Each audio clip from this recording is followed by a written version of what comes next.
Hello everyone, welcome to dynamic study. तो आज की क्लास में हम डिस्कस करने वाले हैं new and expected NET questions and ये आपकी नई सीरीज़ है। तो बेसिकली डेली हम 5 क्वेश्चंस कवर करेंगे जो कि आपके न्यू सिलेबस पे बेस्ड होगा। ओके, तो ये जो क्वेश्चंस होंगे आपके ये प्रैक्टिस क्वेश्चंस होंगे और इसमें एक्सप्लेनेशन भी आपका होगा। तो जो बेसिक कॉन्सेप्ट्स हैं आपके वो भी क्लियर होते जाएंगे उसके साथ साथ। ओके, तो चलिए स्टार्ट करते हैं आज की class. Okay, hello everyone, hello Pihu, hello Azmat, hello Suman, hello Monika, hello Priyanka. Okay, तो चलिए स्टार्ट करते हैं क्लास। देखिए, ये आपका फर्स्ट क्वेश्चन है। अ blended model allows students to choose the time at which they do their online learning, the path they want to take to learn a concept, or even the location from which they want to complete the online work. Okay, तो blended model क्या होता है ये हमें already पता है। Blended model में जो स्टूडेंट होता है वो खुद से टाइम को चूज़ कर सकता है, कॉन्सेप्ट किसी भी कॉन्सेप्ट को सीख सकता है और कोई भी लोकेशन चूज़ कर सकता है जहाँ से वो पढ़ना चाहता है।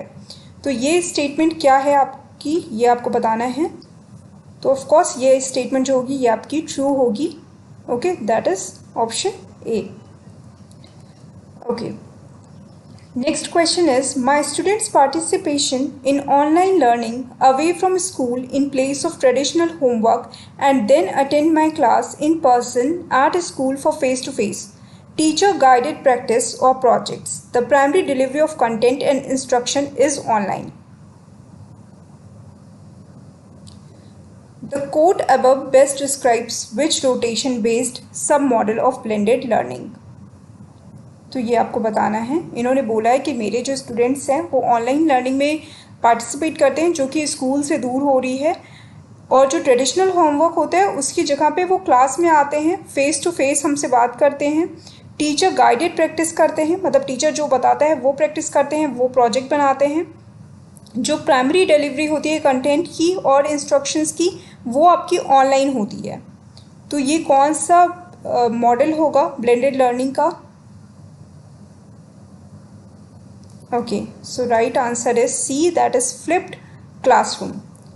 Okay, let's move forward.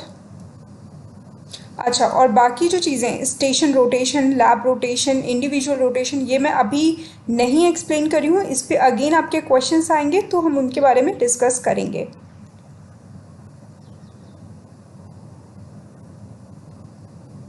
ठीक है, तो चलिए थर्ड क्वेश्चन देख लेते हैं। Blended learning holds enormous potential to transform our education system into a student-centered design that captures the benefit of personalization.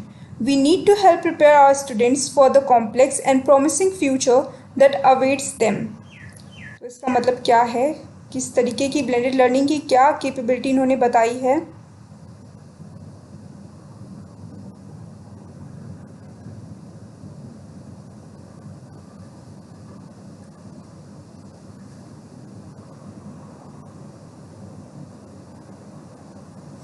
Is it true or not?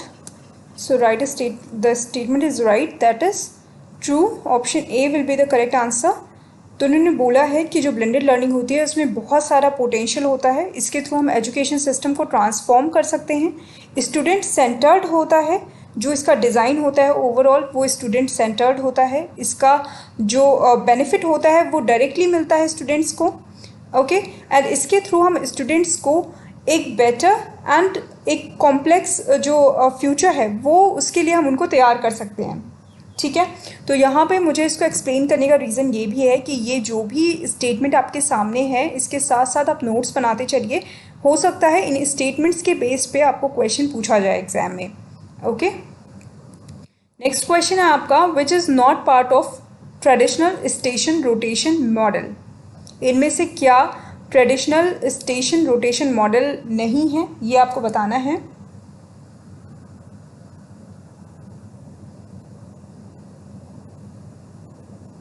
Question same कहाँ है तमन्ना कपूर? दो अलग अलग स्टेटमेंट की बात की गई है यहाँ पे। ओके,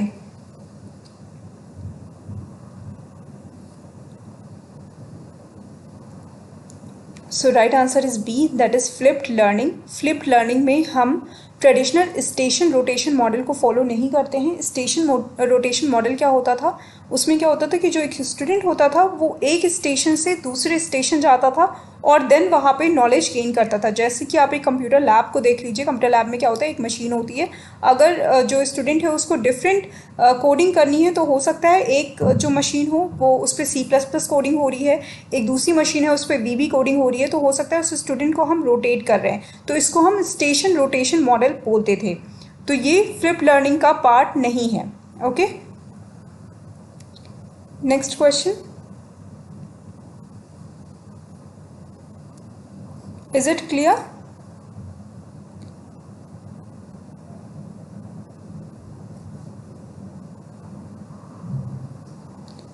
चलिए, a model of instruction where student have a course और subject in which students rotate to the computer room for the online learning station is called?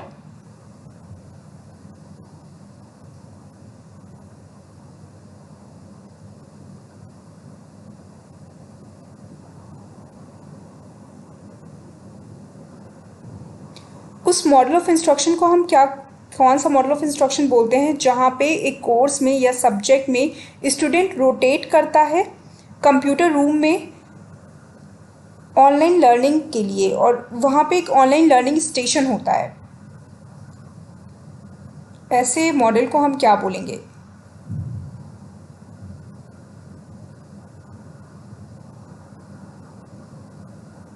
Okay, right answer is C, that is lab. उसको lab बोला जाता है। ये जो model of instruction होता है इसका नाम होता है लैब। ठीक है, ये ट्रेडिशनल मॉडल ऑफ इंस्ट्रक्शन है जिसमें जो स्टूडेंट होगा वो रोटेट करेगा। ठीक है, एक स्टेशन से दूसरे स्टेशन पे ये ऑनलाइन लर्निंग भी हो सकता है। तो I hope it is clear. Again ये जो क्वेश्चंस हैं आपके, ये बहुत इंपॉर्टेंट हैं एग्जाम के पॉइंट ऑफ व्यू से, और अगर आपके आंसर्स नहीं करेक्ट हैं तो इसको दोबारा पढ़िए, दोबारा वीडियो देखिए और इस पे नोट्स ज़रूर बनाइएगा। Okay, that's it. Okay, Isha के 5 आउट ऑफ 5 करेक्ट हैं। कंग्रेचुलेशंस ईशा। और किसके 5/5 हैं? नेहा के भी 5 आउट ऑफ 5 हैं, सुनीता के 3 हैं आउट ऑफ 5। जितने भी ऑप्शंस दिए हैं इन सब पे क्वेश्चंस आएंगे आपके आगे, तो अभी परेशान मत होइए। अभी जो कॉन्सेप्ट आपका है सिर्फ वो क्लियर करिए। लैब क्या होता है, स्टेशन रोटेशन क्या होता है, फ्लिप लर्निंग क्या होती है, सिर्फ कॉन्सेप्ट्स पे सोचिए।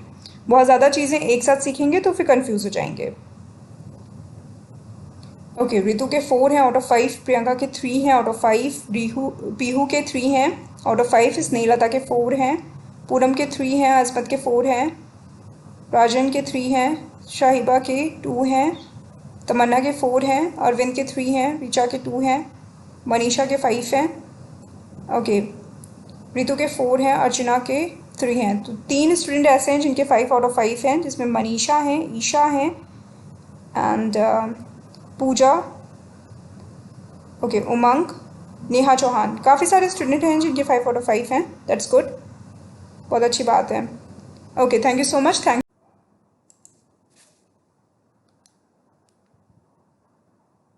Hello everyone, welcome to dynamic study. तो आज हम डिस्कस करने वाले हैं new and expected NET questions and ये जो आपकी सीरीज़ है ये एग्ज़ाम के पॉइंट ऑफ व्यू से बहुत ज़्यादा इंपॉर्टेंट है, तो इस सीरीज़ को फॉलो करते रहिए। तो बेसिकली पेपर 1 की क्लास 2 है ये, एंड हम 5 MCQs देखने वाले हैं कि कौन कौन से MCQs हैं, एंड आपकी प्रैक्टिस भी इससे होगी और आपको नए क्वेश्चंस के बारे में पता भी चलेगा। तो चलिए स्टार्ट करते हैं आज की क्विज। तो फर्स्ट क्वेश्चन है आपका, the station rotation model is where students move either on a fix schedule और at the teacher's discretion move among learning modalities at least one of which is online learning. तो देखिए मैंने क्यों इतना ज़्यादा blended and ये जो आपका वर्टिकल लर्निंग है इसके बारे में क्यों इतनी ज़्यादा बात की है, क्यों इतने सारे क्वेश्चंस करा रही हूँ। देखिए जहाँ तक मुझे लगता है तो एक क्वेश्चन तो आपका एग्जाम में आने ही वाला है, ठीक है, ब्लेंडेड लर्निंग से, ब्लेंडेड लर्निंग बहुत ज़्यादा इंपॉर्टेंट है इस वक्त, उसके बारे में बहुत बातें हो रही हैं। तो blended learning and flip learning जो है आपकी, ये आप पढ़ लीजिएगा टॉपिक अच्छे से। मैंने इस पर वीडियो दी है, बहुत जो डिफरेंट मॉडल्स हैं उनके बारे में मैंने क्लियर किया है। जो मॉडल्स हैं वो हो सकता है उसकी वीडियोस ना, मतलब उस पर क्वेश्चन ना आए, क्योंकि मॉडल अगेन थोड़ा डीप हो जाता है। बट आपका जो डायरेक्ट क्वेश्चंस हैं, जो बेसिक कॉन्सेप्ट है ब्लेंडेड लर्निंग का एंड वर्टिकल लर्निंग का, उस पर क्वेश्चन आ सकता है। तो आई होप ये कॉन्सेप्ट आपको क्लियर हो जाएगा एमसीक्यूज़ के थ्रू भी और क्लासेस के थ्रू भी। ओके, तो चलिए आंसर कर दीजिए। वैसे राइट आंसर है आपका A, that is true. Okay, तो इस तरह के क्वेश्चन, जो ट्रू फॉल्स के क्वेश्चन हैं, ये आपके सिर्फ जो मतलब कॉन्सेप्ट है उनको क्लियर करने के लिए हैं। ओके,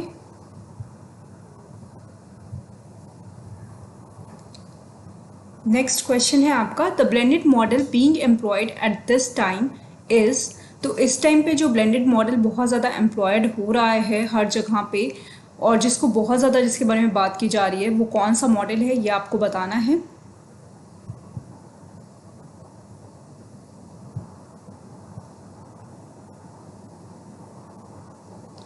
पीहू, स्टेशन लर्निंग आपकी ऑनलाइन लर्निंग नहीं होती है, बट उसका मीडियम ऑनलाइन हो सकता है। स्टेशन लर्निंग में जो आपका कैंडिडेट होता है वो मूव करता है, इसलिए इसको स्टेशन लर्निंग बोलते हैं। मतलब एक स्टेशन से दूसरे स्टेशन पे आप मूव करते हो। ओके,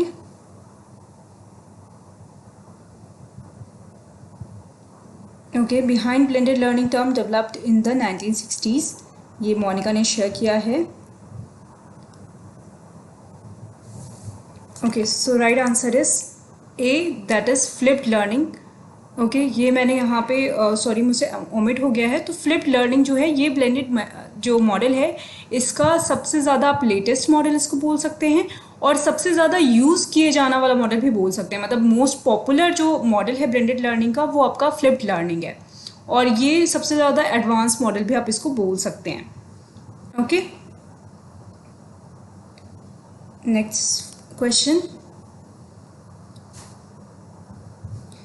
तो यहाँ पे एक इंस्टीट्यूट के बारे में इन्होंने बोला है कि एक इंस्टीट्यूट है, उसने डेफिनेशन दी है ब्लेंडेड लर्निंग का, और जो कि फॉर्मल एजुकेशन प्रोग्राम में ब्लेंडेड लर्निंग की डेफिनेशन क्या होती है वो आपको बताना है। ठीक है, ओके मोनिका, मैं चेक कर लूँगी।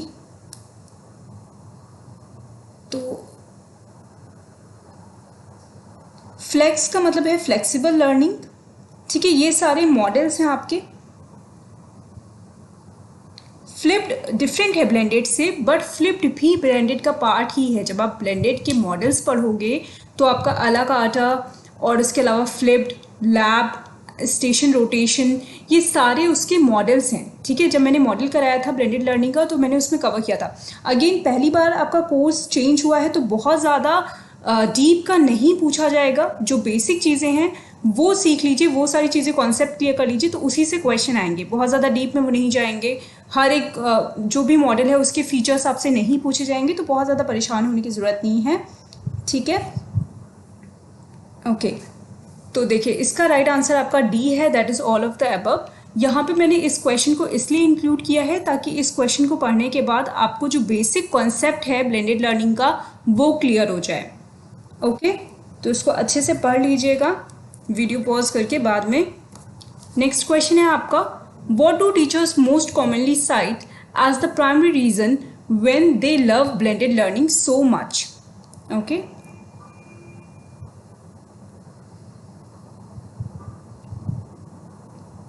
काजल आप ओके, मैं शेयर कर दूंगी लिंक। वेल, आप लोग टीचिंग एप्टीट्यूड का जो प्लेलिस्ट है उसको फॉलो करिए, उसमें ये वीडियो पड़ा हुआ है ब्लेंडेड लर्निंग का। इनफैक्ट सारे वीडियोस देख लीजिएगा, क्योंकि सारा कोर्स जो मैंने कवर करवाया है वो पूरा आपका, जितने भी टॉपिक्स आपके चेंज हुए हैं, जो सिलेबस चेंज हुआ है उसके ऊपर ही है बेस्ड। तो वो सारे, कोई भी ऐसा वीडियो ना हो जो आपसे मिस हो जाए, सारे ही वीडियोज़ देखिएगा। Okay, so right answer is A, that is it allows them to spend more time with individual student। इसलिए ये बहुत ज़्यादा पॉपुलर होता है टीचर्स के बीच में। Okay,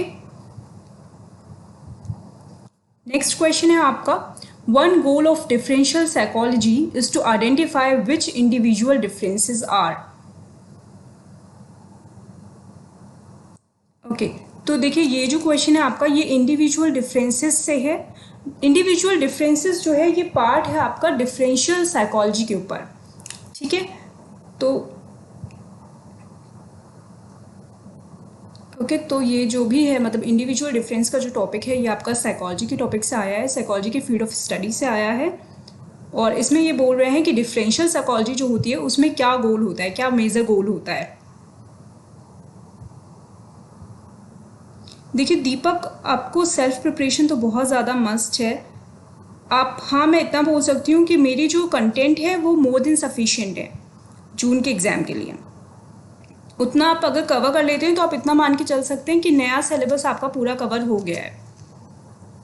okay, so right answer is B, that is abnormal. Individual differences में हम ये चेक करते हैं जो डिफरेंशियल साइकोलॉजी होती है उसके अंतर्गत कि एबनॉर्मल क्या मतलब डिफरेंसेस हैं इंडिविजुअल्स के बीच में। Okay, so I hope it is clear now. तो ये आपके 5 क्वेश्चंस थे जो कि आपके न्यू सिलेबस पे बेस्ड थे। तो आई होप आपको कॉन्सेप्ट क्लियर हो गया होगा। कोई क्वेरी है तो आप पूछ सकते हैं।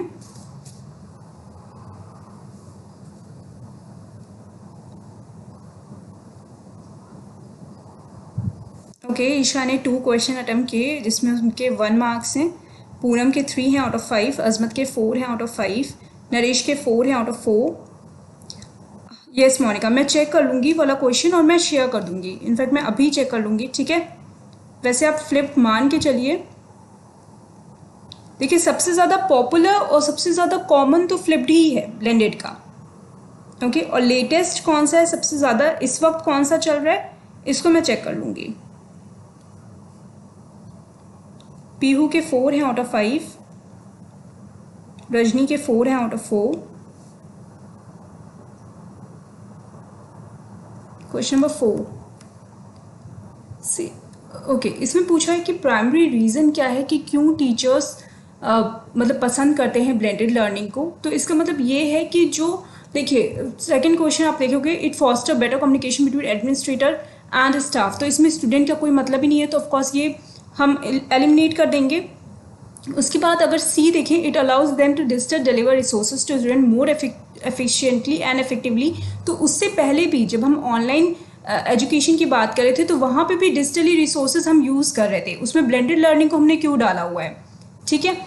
फिर तो ऑफकोर्स ये रीज़न नहीं होगा। मोस्ट अप्रोप्रिएट जो है वो ए होगा। डी इसलिए नहीं होगा क्योंकि यहाँ पे अगेन उन्होंने कोई भी स्टूडेंट एंड टीचर के रिलेशनशिप की बात नहीं की है, ठीक है। डिजिटल रिसोर्सेज तो एक तरीके से ऑनलाइन लर्निंग हुई, ठीक है। तो ऑनलाइन लर्निंग तो हम ब्लेंडेड लर्निंग जब नहीं हमने इंट्रोड्यूस किया था उससे पहले भी करते थे। ओके,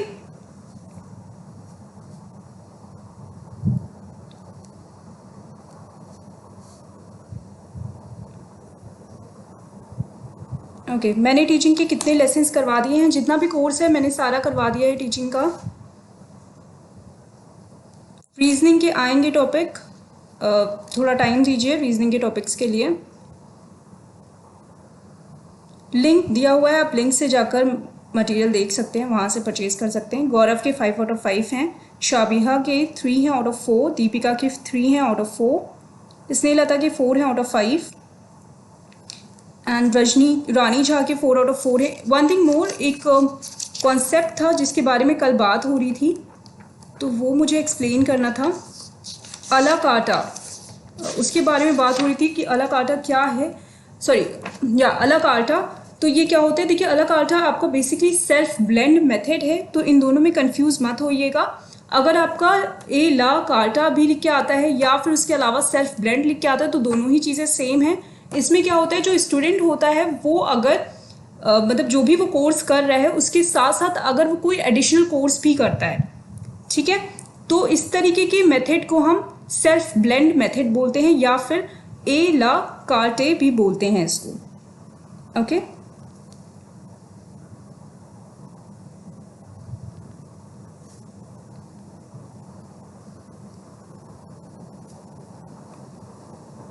यस, ब्लेंडेड में ऑनलाइन ऑफलाइन दोनों आती है।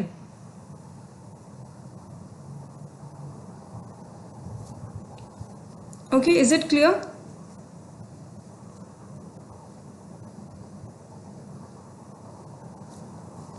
चलिए ठीक है, पूजा की 5 आउट ऑफ 5 है। तो आई होप आप लोग को क्लियर हो गया होगा concept. So this is the end of the video.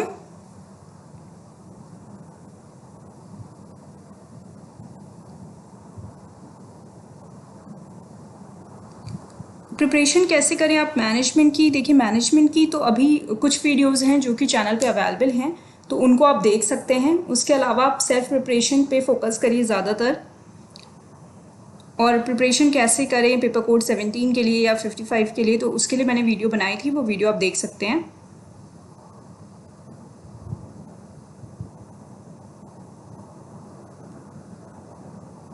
Okay,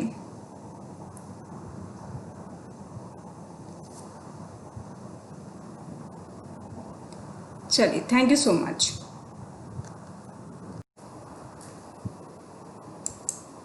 hello everyone, welcome to dynamic study. तो ये आपकी new and expected NET question series की 3rd क्लास है। तो आई होप आप लोग रेडी होंगे क्लास के लिए। तो बेसिकली 5 MCQs हम कवर करेंगे आज की क्लास में। एंड ये जो MCQs होंगे आपके, ये न्यू जो सिलेबस है, जो एक्सपेक्टेड क्वेश्चंस हैं, उनके ऊपर बेस्ड होंगे। तो आई होप आप लोग रेडी होंगे क्विज के लिए। तो चलिए स्टार्ट करते हैं आज की class. So the first question is, one goal of differential psychology is to identify the dash aspects on which people differ. तो डिफरेंशियल साइकोलॉजी जो होती है, जैसे कि मैंने आपको बताया था कि डिफरेंशियल साइकोलॉजी में हम इंडिविजुअल जो डिफरेंसेस होते हैं उनको पढ़ते हैं। तो उसका क्या गोल होता है, वो क्या चीज़ आइडेंटिफाई करती है, ये आपको बताना है। तो जल्दी से रिप्लाई कर दीजिए।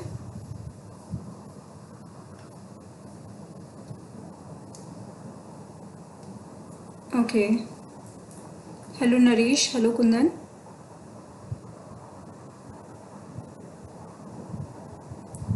ओके, तो जो राइट आंसर होगा आपका होगा वो डी, दैट इज कॉमन।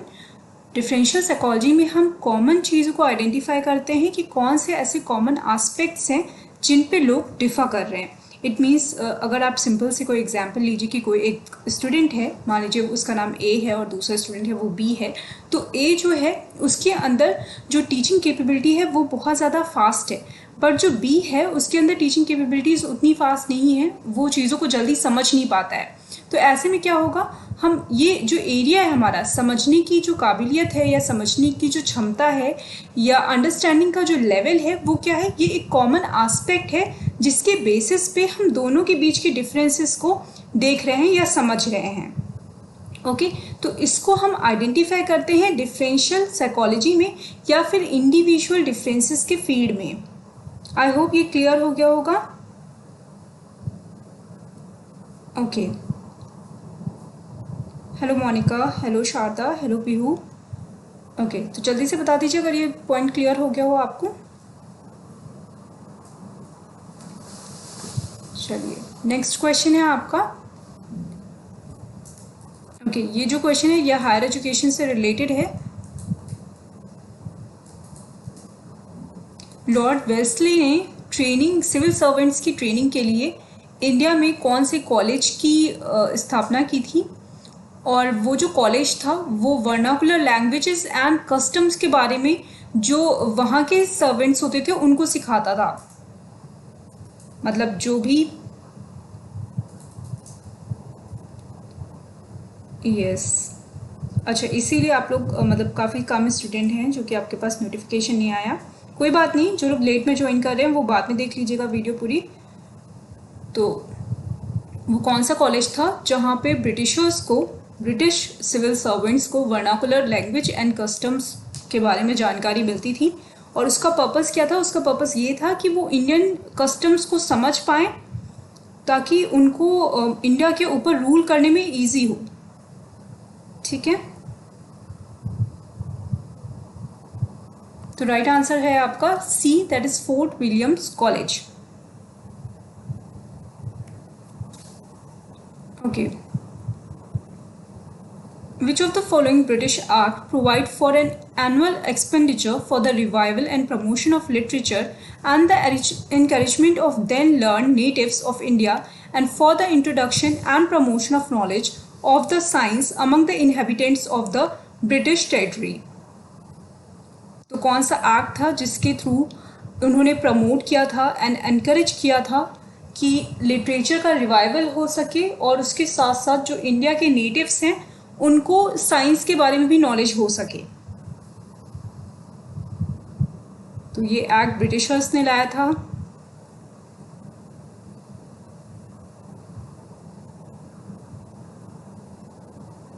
हाँ शबीहा, आज कुछ प्रॉब्लम थी, आज नोटिफिकेशन नहीं मिला है, तो अगर आपके क्वेश्चंस मिस हो गए हों तो आप बाद में देख लीजिएगा दोबारा से।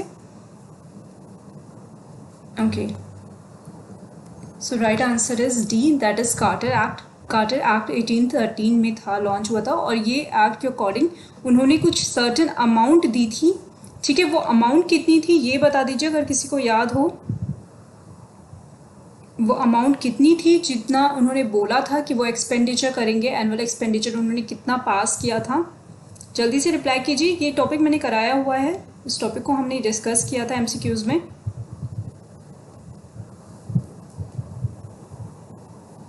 कार्टर एक्ट के अंदर कितना पैसा ब्रिटिश गवर्नमेंट ने दिया था एनुअल एक्सपेंडिचर में? जल्दी से बताइए।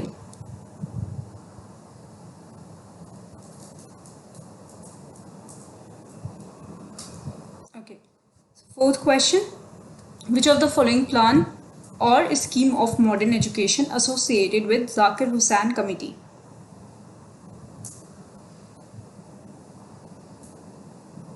राइट, 1 लाख अमाउंट था। ओके, बहुत जगह कभी कभी क्वेश्चंस में कंफ्यूजन रहती है 10,000 में एंड 1 लाख में, तो वो कंफ्यूज मत होइएगा, 1 लाख था, ये याद रखिएगा। ओके, चलिए फोर्थ का आंसर दीजिए। Which of the following plan और scheme of modern education associated with Zakir Hussain committee?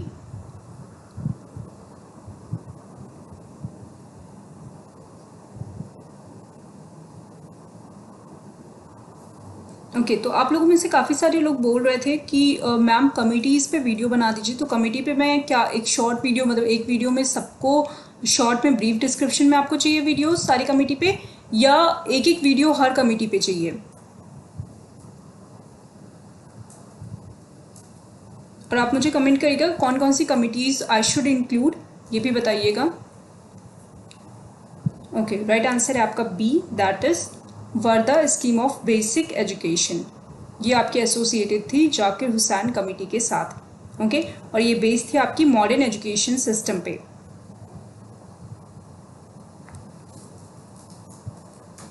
Okay, extreme measures in individual differences are identified by identifying.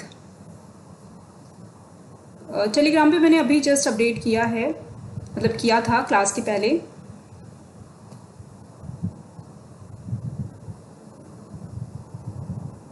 Okay,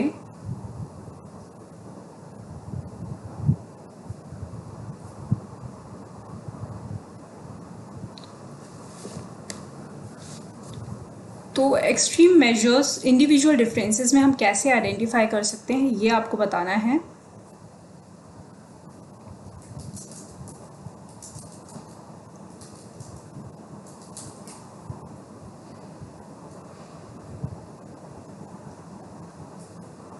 okay, तो देखिए राइट आंसर आपका D, that is statistical abnormalities. ये एक measurement होता है जिसके through extreme जो मेजर्स होते हैं, जो भी इंडिविजुअल डिफरेंसेस में एक्सट्रीम मेजर्स होते हैं, उनको आइडेंटिफाई किया जाता है।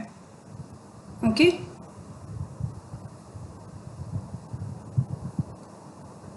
ओके, आई होप आपको समझ में आ गया होगा स्टैटिस्टिकल एबनॉर्मेलिटीज़, इसको याद कर लीजिए।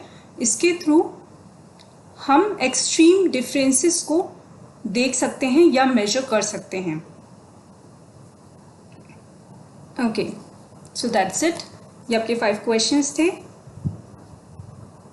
शालिनी के 2 मार्क्स हैं आउट ऑफ 5, ईशा के 1 आउट ऑफ 1 हैं, प्रियंका के 4 हैं आउट ऑफ 5, पूजा के 4 हैं आउट ऑफ 5, नरेश के 5 आउट ऑफ 5 हैं, वेरी गुड नरेश। अजमत के 3 हैं आउट ऑफ 5, पूनम के 3 हैं आउट ऑफ 4, राजन के 3 हैं आउट ऑफ 5, मोनिका के 5 आउट ऑफ 5 हैं, वेरी गुड मोनिका। ईशा के 1 आउट ऑफ 1 हैं, ओके। शबीहा के 4 हैं out of 5, very good. Sunanda के 4 आउट ऑफ 4 हैं, वेरी गुड। हरजिंदर के 4 आउट ऑफ 5 हैं, गुड हरजिंदर। पीहू के 1 आउट ऑफ 4 हैं, रजनी के 3 आउट ऑफ 5 हैं, इशफाक के 2 हैं आउट ऑफ 5, कोमल के 2 आउट ऑफ 2 हैं, कुंदन के 3 हैं आउट ऑफ 5, कृति के 3 हैं आउट ऑफ 5, शारदा के भी 5 आउट ऑफ 5 हैं, वेरी गुड शारदा। अविनाश के 2 हैं आउट ऑफ 5, मोहम्मद आसिफ के 3 हैं आउट ऑफ 4, राखी चौहान के 4 हैं आउट ऑफ 5, गुड राखी। रेनू के 4 आउट ऑफ 4 हैं, वेरी गुड। रितु के 1 आउट ऑफ 1 है, राहुल के 1 आउट ऑफ 3 हैं, ईशा शर्मा के 3 आउट ऑफ 4 हैं।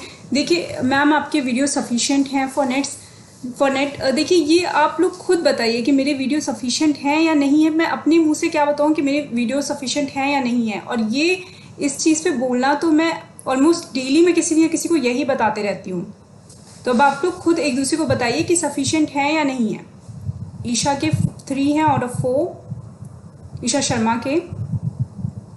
सुमन के 4 आउट ऑफ 5 हैं, सुरेश के 3 हैं आउट ऑफ 3, रानी के 3 हैं out of 5,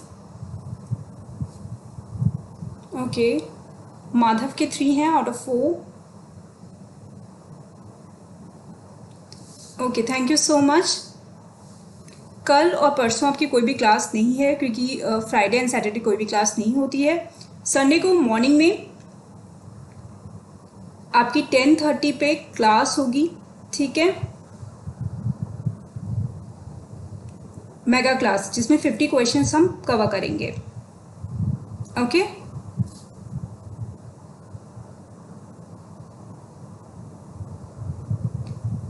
reasoning I will try कि मैं कवर करवा दूं।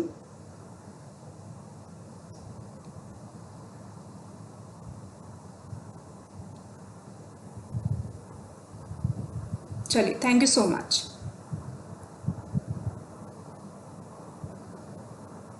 और हमने 3 सीरीज़ और लॉन्च की है जो कि आपके इकोनॉमिक्स की है, पेपर कोड 55 की है एंड कॉमर्स की है। तो वो भी वीडियो बहुत ज़्यादा हेल्पफुल होंगे आपके लिए, वो भी देखते रहिए, ओके।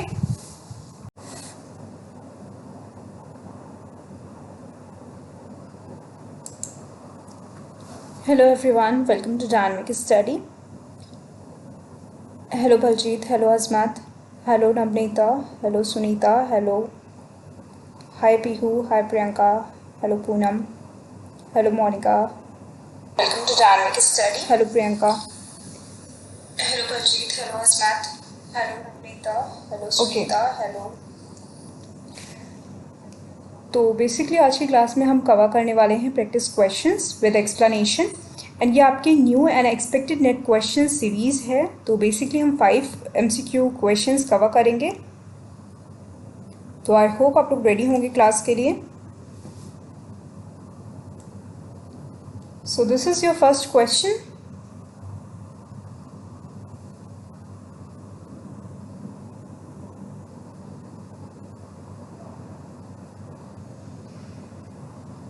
ओके, अगर आप क्लास के लिए रेडी हैं तो जल्दी येस में आंसर कर दीजिए, रिप्लाई कर दीजिए।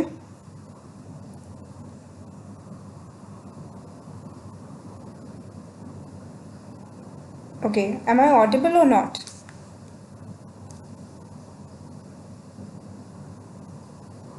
चलिए, जो फर्स्ट क्वेश्चन है आपका है, विच among the following is included in the function of media. Media का क्या फंक्शन होता है, किन किन को हम इंक्लूड कर सकते हैं। ए बोला है आपका statement, media as a gatekeeper. B बोला है media as a watchdog, and C है media does not help in socialising. तो ये आपका मीडिया एंड सोसाइटी का जो टॉपिक है, जो नया इंक्लूड हुआ है कम्युनिकेशन टॉपिक से, मतलब कम्युनिकेशन यूनिट से, उसका ये क्वेश्चन है।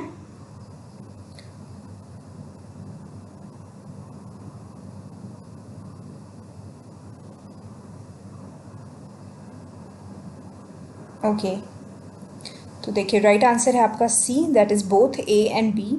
सी नहीं होगा क्योंकि मीडिया की हेल्प से हम सोशलाइज करते हैं, ठीक है। तो राइट आंसर आपका सी है, that is both A and B. Next question है आपका, वॉच डॉग क्यों होगा? देखिए मीडिया का काम क्या है, मीडिया ये भी देखता है कि हमारी सोसाइटी में क्या चल रहा है, तो मीडिया को हम वॉच डॉग बोल सकते हैं। गेट कीपर का भी काम करता है, क्योंकि मीडिया ये भी देखते हैं कि क्या नेगेटिव चीज़ें हो रही हैं सोसाइटी में, तो गेट कीपर भी होगा, वॉच डॉग भी होगा, एंड सोशलाइजिंग में हेल्प करेगा। ओके, नेक्स्ट है आपका, what leads to unavoidable aggression in the society? Society में अनअवॉइडेबल एग्रेशन क्यों होता है, किस वजह से होता है? ऑप्शन ए है आपका voice of the people, option B day to day news, option C undesired information या undesirable information, and option D none. तो देखिए क्वेश्चन में क्या पूछा है कि अनअवॉइडेबल एग्रेशन क्यों होगा। अनअवॉइडेबल एग्रेशन का मतलब कि हम नेगेटिविटी की बात कर रहे हैं, और इन तीनों ही ऑप्शन में या 4 ऑप्शन में आपको नेगेटिव कहाँ पे दिख रहा है, तो ऑफकोर्स सी जो ऑप्शन है आपका वो नेगेटिव है। ठीक है, अनडिजायर्ड इन्फॉर्मेशन की वजह से एग्रेशन इंक्रीज हो सकता है, लोग आक्रामक हो सकते हैं। राइट आंसर है आपका सी। नेक्स्ट क्वेश्चन है आपका, which among the following is not true about the mass media theories? Mass media theories दी हुई हैं 3 आपके सामने, और उसके बाद आपको बताना है कि क्या ट्रू नहीं है। पहला है आपका, democratic participant theory stresses upon the elimination of bureaucracy and political system in the media system. Okay, B है आपका, authoritarian theory stresses that the media is not answerable to government in any case, and C है आपका, agenda setting theory proves that media play an important role in setting agenda. तो agenda setting theories बोलता है कि media plays an important role in the setting agenda. ये आपकी third theory है। तो 3 थ्योरी हो गई, पहला है डेमोक्रेटिक पार्टिसिपेंट थ्योरी, दूसरा है अथॉरिटेरियन थ्योरी, एंड थर्ड है आपका agenda setting theory. And then इसके बाद कोड्स हैं आपके, ए में बोला है ओनली ए, बी में बोला है ओनली बी, एंड सी में बोथ ए एंड सी है, एंड डी है आपका both B and C. Okay, so right answer है आपका B, that is only B. देखिए अथॉरिटेरियन थ्योरी जो होती है, अथॉरिटेरियन थ्योरी का मतलब होता है यहाँ पे मीडिया अथॉरिटेटिव नहीं होती है, जो वहाँ की गवर्नमेंट होती है वो अथॉरिटेटिव होती है। जैसे मान लीजिए कि कोई ऐसी कंट्री है जहाँ पे डिक्टेटरशिप है, जो पर्सन है जो वहाँ का राजा है वो डिक्टेटर है, तो वहाँ पे कैसी न्यूज़ होगी, या प्रेस जो वहाँ की होगी वो कैसी न्यूज़ देगा सोसाइटी को, तो वहाँ की जो भी न्यूज़ होगी उसके ऊपर पूरी तरीके से गवर्नमेंट का कमांड होगा, गवर्नमेंट की अथॉरिटी होगी। तो जो बी है ऑप्शन आपका वो करेक्ट नहीं है इस केस में। ओके, यहाँ पे ये बोल रहे हैं that the media is not answerable to government in any case, बल्कि जो अथॉरिटेरियन थ्योरी होती है उसमें ये होता है कि मीडिया जो है वो, यस राइट, चाइना जैसे, नंदिनी इज़ राइट, तो वहाँ पे मीडिया को हर एक चीज़ गवर्नमेंट से पूछ कर ही करनी होती है, और अगर वो कोई गलत न्यूज़ पब्लिश करता है तो उसको गवर्नमेंट को जवाब देना होता है। ओके, नेक्स्ट है आपका, identify the correct sequence of news stories based on social importance. Social importance के बेसिस पे न्यूज़ थ्योरी के क्या सीक्वेंस होना चाहिए ये आपको बताना है।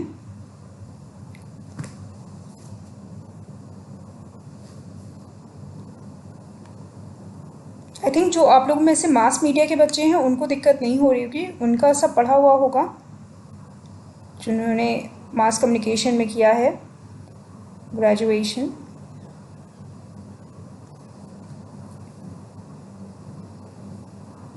Okay, so right answer is C, that is lead, city, crime and editorial. तो ये आपका सीक्वेंस होता है जो कि सोशल इम्पोर्टेंस पे बेस्ड होता है। सबसे पहले लीड आता है जो कि जो मेन पेज होता है, देन आपका सिटी आता है, देन क्राइम आता है जो क्राइम स्टोरीज होती हैं, और उसके बाद आपका एडिटोरियल सेक्शन आता है। एडिटोरियल लास्ट में क्यों है? एडिटोरियल में लोगों की राय होती है, तो ये अगेन ये सोशल इम्पोर्टेंस एकदम लास्ट में आती है। ठीक है, इसमें पूछा हुआ है कि क्या सोशल इम्पोर्टेंस के बेसिस पे न्यूज़ स्टोरीज किस तरीके की होनी चाहिए। सोसाइटी में सबसे ज़्यादा इंपॉर्टेंट किस चीज़ होती है? जब आप पेपर उठाते हो तो सबसे पहले आपको क्या दिखता है? जो लीड स्टोरीज होती हैं कि हाँ आज देश में ये हो रहा है, ठीक है। उसके बाद आपके शहर के बारे में स्टोरी होती है, फिर क्राइम स्टोरीज होती हैं, क्योंकि क्राइम स्टोरीज क्या होती हैं, हमारे माइंड पे बहुत ही नेगेटिव इम्पैक्ट डालती है, तो वो उसकी सोशल इंपॉर्टेंस नहीं होती है उतनी ज़्यादा। एंड देन आपका होता है देन आपका एडिटोरियल सेक्शन आता है कि जो एडिटर है उसकी अपनी खुद की राय क्या है या लोगों की राय क्या है. Okay, I hope clear, I hope this is clear. अब मैं इस वक्त की येलो जर्नलिज्म की बात नहीं कर रही हूँ. अभी क्या है, अभी हम क्राइम स्टोरीज को सबसे ऊपर रखते हैं येलो जर्नलिज्म की वजह से, ठीक है. बट रियल में जो है, जो सोशल इंपॉर्टेंस की बात की गई है, वो आपका ऐसे होगा, लेट होगा, देन आपका सिटी होगा, देन क्राइम होगा, देन आपका एडिटोरियल होगा. ओके, नेक्स्ट है आपका identify the correct combination of rules as per the type of industry.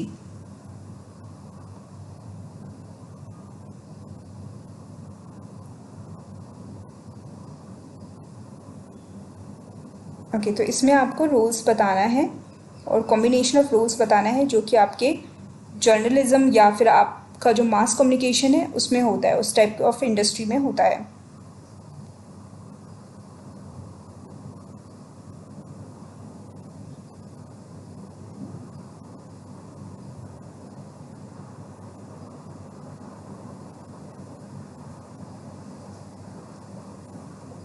Okay, so right answer is D, that is reporter, then editor, then sub editor and then bureau chief. ये आपका correct sequence है and combination of role है.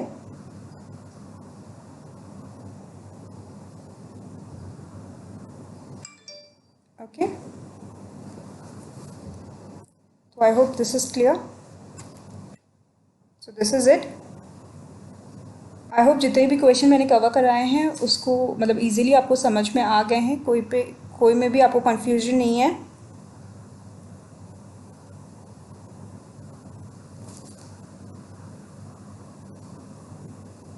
Okay, final scores हैं. पीहू के 4 marks, Vikrant के 4 हैं, सुमन के 5 हैं, शबीहा के 2 हैं आउट ऑफ 4. ओके, अनु के 4 हैं, अजमत के 4 हैं आउट ऑफ 5, शालिनी के 3 हैं आउट ऑफ 5, नेहा के 2 हैं आउट ऑफ 3, रानी के 4 हैं, नरेश के 4 हैं, नम्बिता के 3 हैं, नंदिनी के 5 आउट ऑफ 5 हैं, बलजीत के 5 आउट ऑफ 5 हैं, डिम्पल के 5 आउट ऑफ 5 हैं, सुमन के 4 हैं आउट ऑफ 5, कोमल के 2 हैं आउट ऑफ 2, सुनीता के 4 हैं आउट ऑफ 5, रितु के 3 हैं आउट ऑफ 4, मोमिता के 3 हैं आउट ऑफ 5, प्रियंका के 4 हैं आउट ऑफ 5, नंदिनी के 5 आउट ऑफ 5 हैं. ओके, स्वामी पूजा के 4 हैं, मनीषा के 3 हैं, अब्दुल रहीम के 2 हैं, सैयद शर्मत के 5 हैं, सुमन के 5 हैं, नंदिनी ओके आयशा के 4 हैं आउट ऑफ 4, राहुल के 4 हैं, पूजा के 5 हैं, नेवा के 4 हैं, नंदिनी के 5 हैं, स्नेहलता के 4 हैं, मनीषा के 3 हैं. भाई अगर एक बार आपने मार्क्स लिख दिए तो बार बार मत लिखिए. तमन्ना के 3 हैं आउट ऑफ 5, अर्चना के 4 हैं आउट ऑफ 5,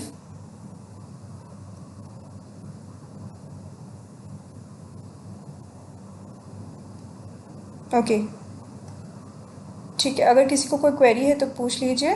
क्लास की टाइम है, क्लास का जो टाइमिंग है आपका वो 10:30 है मॉर्निंग में एंड 5:30 है इवनिंग का. ओके यस, मैं PDF अपलोड कर दूंगी. अभी थोड़ा टाइम लगेगा 1-2 दिन का, उसके बाद आपके अपलोड होंगे न्यू PDF. ओके अच्छा, पूजा कह रही है क्विज के क्वेश्चन 10 रखो. देखिए पूजा, ये क्वेश्चंस जो आपके नए क्वेश्चन हैं तो इनको बनाने में, फ्रेम करने में बहुत टाइम लगता है. तो मैंने पहले भी बताया था कि इसीलिए मैं 5 क्वेश्चंस लेकर आती हूँ. बहुत टाइम टेकिंग प्रोसेस हो जाता है आपका.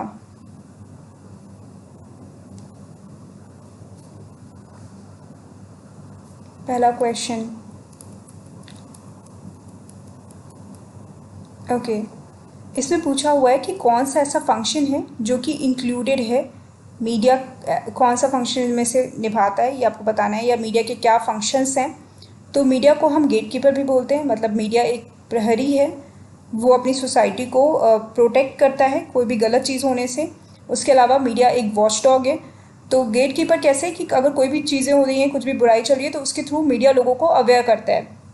वॉचडॉग वो अगेन चीज़ों पे नज़र रखता है कि कहाँ कहाँ पे नेगेटिविटी आ रही है. ठीक है, तो इसलिए आपका AB जो है वो आपका राइट ऑप्शन होगा. Is it clear?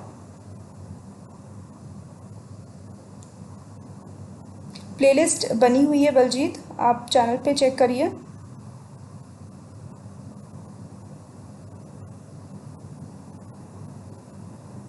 Yes, questions आपको मिल जाएंगे। ओके चलिए, thank you so much, thanks for participating. सारे क्वेश्चंस अपलोडेड हैं, सारी वीडियोस अपलोडेड हैं, आप प्लेलिस्ट देखिए, आपको सारी वीडियोस मिल जाएंगी।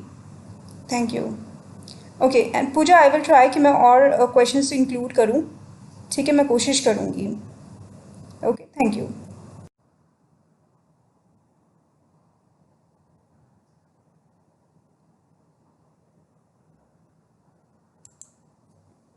Hello everyone, welcome to dynamic study.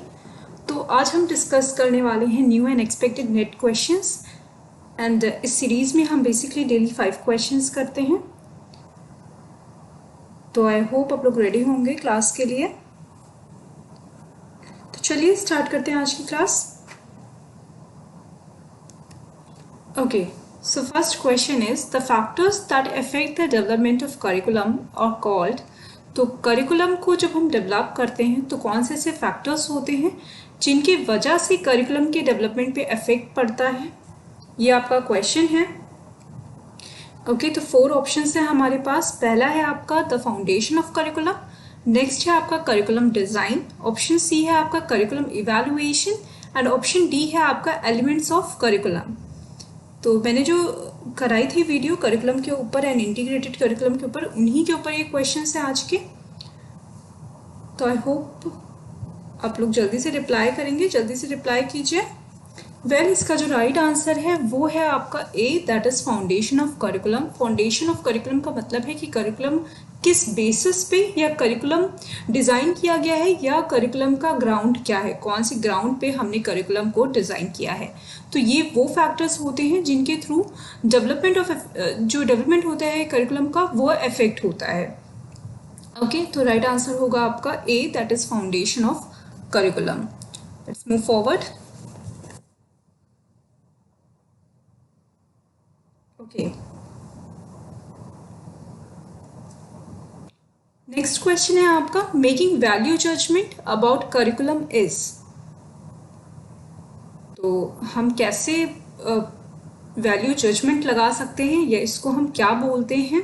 Option A है आपका करिकुलम इवैल्यूएशन, ऑप्शन बी है करिकुलम डिज़ाइन, ऑप्शन सी है curriculum development, and option D है करिकुलम एलिमेंट्स। ओके,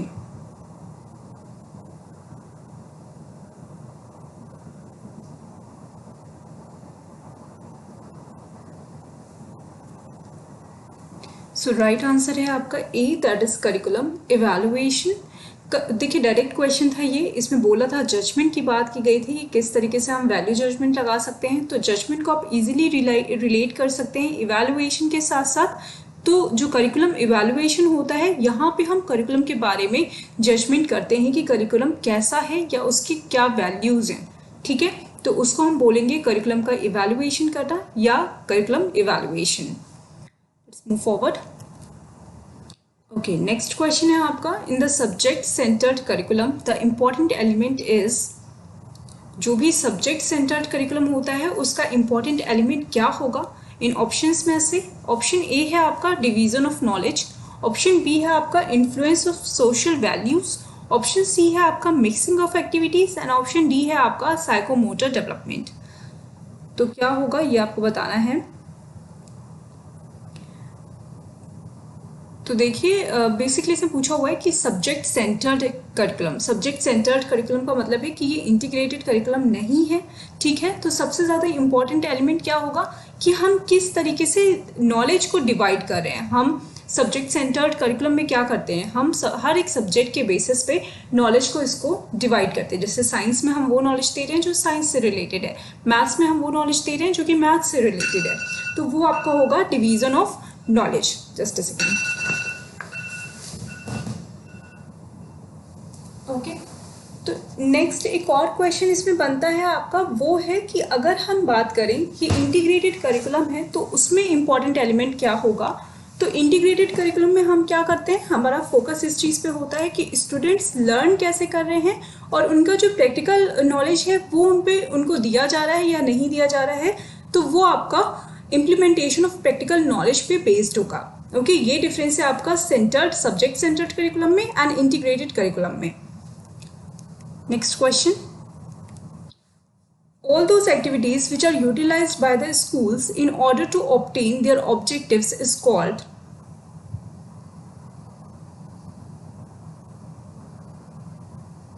पूजा अलार्म है, वो मंदिर की घंटी नहीं है। ओके, तो एक्टिविटीज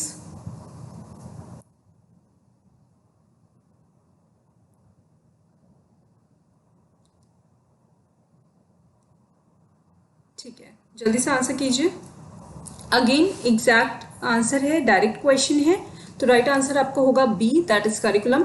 इसको मैंने क्यों इन्वॉल्व किया है, देखिए ये जो क्वेश्चन है आपका डायरेक्ट जो डेफिनीशन होती है या मीनिंग होती है उस पर बेस्ड है।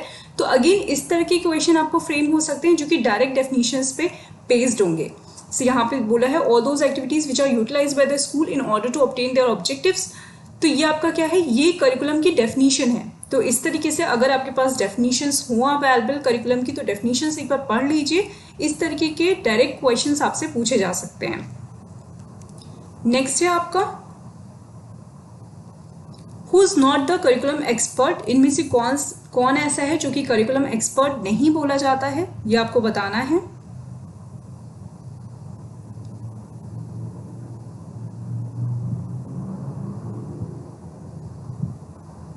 ओके, राइट आंसर है सी, that is LRK।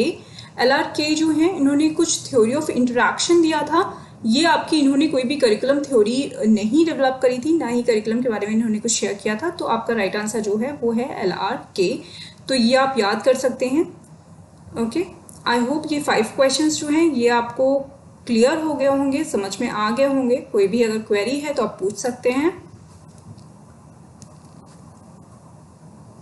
Okay, that's it.